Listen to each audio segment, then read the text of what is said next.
छोटे बच्चों का हाथ पकड़ कर हे भगवान।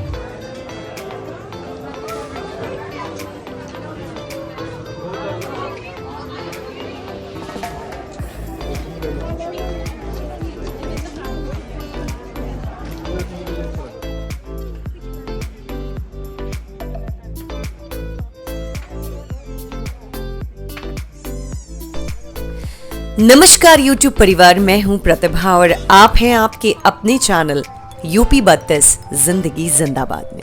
कैसे हैं आप लोग? मैं बहुत अच्छी हूं और आज फिर आपके सामने हूं। कुछ अंतराल रहा लेकिन दिल में प्यार बरकरार रहा। तो मैं कह रही थी कि रंग बिरंगी दुकानें, चहल पहल और खाने की खुशबू, ढेर सारा सामान और मन को रिझाने वाले झाले माले। एक दिन इतवार, एक खुशनुमा सुबह, उम्मीदों का बाजार, कुछ नए रास्ते, जिंदगी के जायके, कभी ज्यादा कभी कम। हम हैं आज मेले में, या यूं कहें सरस में हैं हम। नोएडा हाट में लगे सरस मेला की कुछ झलकियां आपके साथ आज साझा कर रही हूं। बिना किसी पूर्वानुमान के, प्री प्लान के सडनली पहुंची हूं सरस मेला देखने के लिए। अच्छा, मेले को देखते ही या सुनते ही क्या याद आता है?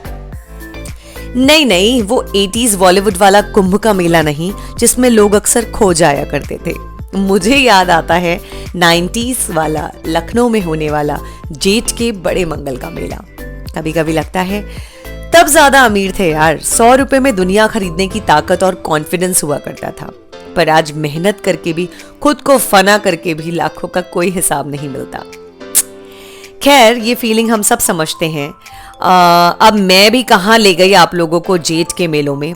आइए घूमिए मेरे साथ आज सरस आजीविका मेला।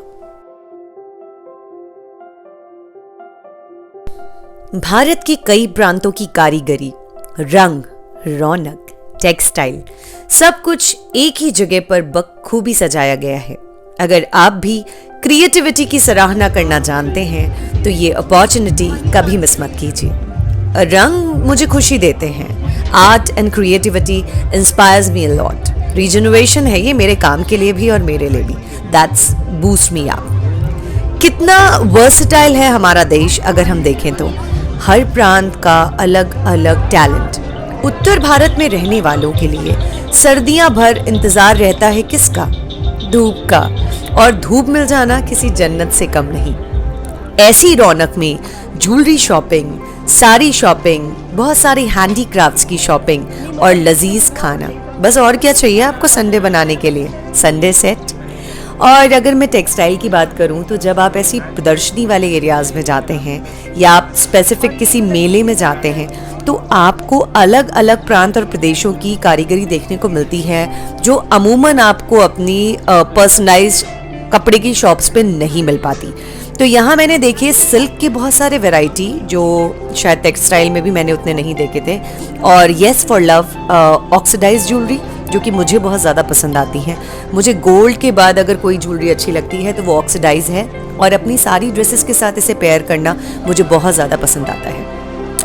एक चलन सा चला पिछले कुछ सालों में जहाँ पे ऑक्सीडाइज ज्वेलरी काफ़ी ज़्यादा यूज़ होने लगी, लेकिन ऐसी प्रदर्शनियों में या मेलों में आपको कुछ डिफरेंट वैरायटीज़ मिलती हैं। यहाँ मैंने देखा बिहार का एक स्टॉल था जहाँ पर इन्होंने एक घास होती है जिससे ये चूड़ियाँ बनाई हुई हैं, ये छोटी छोटी टोकरियाँ बनाई हुई हैं। प्राइस की बात करूँ तो ऑफ कोर्स यस, इन्हें स्टॉल के लिए पेमेंट करना पड़ता है तो प्राइस थोड़ा सा ज़्यादा हाई थे। अगर ये अपने प्राइस थोड़े से कट डाउन करें तो यहाँ से शॉपिंग करने में कोई बुराई नहीं है। मैंने सरस मेला से कुछ साड़ियाँ ली और आने वाले व्लॉग्स में उनको पहन करके ज़रूर मैं आपको दिखाऊंगी और शेयर करूंगी। साथ ही हैंडीक्राफ्ट्स का एक अच्छा कलेक्शन मुझे यहाँ देखने को मिला। यस, जूट के कई स्टॉल्स थे, असम के कई स्टॉल्स थे, आपको एम्ब्रॉयडरीज के एक अलग अलग वैरायटीज़ यहाँ देखने को मिल रही थी। और कानपुर से लेदर का भी एक अलग स्टॉल बनाया हुआ था। और यहाँ पर जो पर्स थे बहुत खूबसूरत, बेहद क्रिएटिव। लेकिन बात वहीं अटक जाती है, अगर आप रेट की बात करें तो आपको सुन के ही लगता है कि आप एक नॉर्मल सी चीज़ के बहुत ज़्यादा दाम दे रहे हैं। कुछ चीज़ों में आप नेगोशिएशन कर सकते हैं और अगर आपके हिसाब से बैठता है तो आप उसे ले भी सकते हैं। मुझे हैंडीक्राफ्ट्स बहुत ज़्यादा अट्रैक्ट करते हैं। आप जो ये मेरे सामने लगे हुए देख रहे हैं, ये लेदर के पट्टों पर बने हैं और इनको पेंट करके सुखाया गया है। ये मुझे बहुत ज़्यादा खूबसूरत लगे, लेकिन ऐसे ही मैंने काम लोकल मार्केट में देखा था। वहाँ पर इनका प्राइस इतना हाई नहीं था जितना यहाँ सरस मेला में था। मतलब अगर मैं देखूँ तो जस्ट डबल से भी ज़्यादा, तो मुझे लेना वर्थ नहीं लगा। बट येस, ये बहुत ब्यूटीफुल हैं। अगर आप कहीं देखते हैं और आपको लगता है कि एक सही रेट में आपको मिल रहे हैं, तो आप इसे घर की डेकोरेशन में ज़रूर शामिल कर सकते हैं। तो मुझे ये पर्सनली बहुत पसंद आए, और आने वाले किसी समय में अगर मुझे लगता है कहीं से ये मुझे रीज़नेबल रेट में उपलब्ध हो रहे हैं, मिल रहे हैं, तो मैं इन्हें ज़रूर अपने कलेक्शंस का हिस्सा बनाऊंगी। अगर आप शौकीन हैं अपने घर में यूटेंसिल्स के लिए और आप खाना खाना चाहते हैं आयरन के बने बर्तनों में, जिसे मैं लोकल लैंग्वेज में बोलूँ तो लोहे की कढ़ाइयाँ यहाँ बहुत अच्छी सी थी, अवेलेबल थी। और साथ में ये क्यूट ड्रेसेस थी जो कॉटन की थी। आपको यूजुअली भी कहीं मिल सकती हैं बाहर। इनमें ऐसा कुछ स्पेसिफिक नहीं है जो आप यहीं से पाएंगे। हैंडीक्राफ्ट्स के लिए येस, ये मेला काफ़ी खूबसूरत था। आपको यहाँ पर वुडन वर्क बहुत अच्छा मिल रहा था, और जो वुड की पेंटिंग्स थी वो तो बहुत ही ज़्यादा खूबसूरत थी।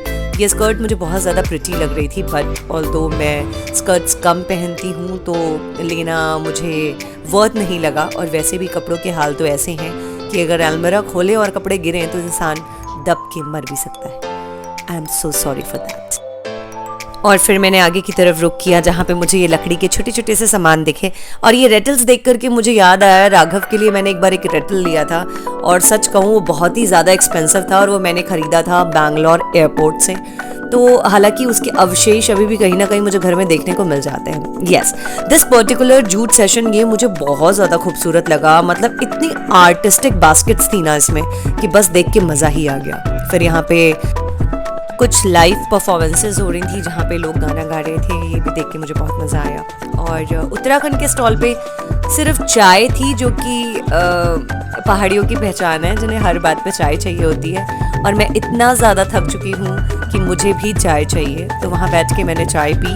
और येस, दो मेरा ससुराल बिहार से कनेक्टेड है, मैं भी अब बिहार की बहू हूँ, तो मैंने वहाँ खाया लिट्टी चोखा, जो कि बहुत ज़्यादा टेस्टी था। तो ये रहा टोटल ओवरऑल संडे, जो कि काफ़ी मज़ेदार रहा। एक्सपीरियंसेस में बहुत सारी नई चीज़ें जुड़ी। और येस हाँ, कुछ हैंडीक्राफ्ट्स मुझे बहुत ज़्यादा दिमाग में अभी भी बैठे हुए हैं, उन्हें सर्च करूँगी आने वाले समय में। ज़रूर उनसे रिलेटेड आपको मैं अपडेट्स दूंगी कि वो मुझे कहाँ अच्छे और सस्ते में उपलब्ध हुए हैं, ताकि अगर आप उसे अपना हिस्सा बनाना चाहें तो आप भी ईजिली उसे कलेक्ट कर सकते। YouTube में अपने सारे वीडियोस को मैं मेमोरी की कतार में रखती हूँ। कभी कभी खुद से भी पुरानी वीडियोस को सुनना मुझे अच्छा लगता है।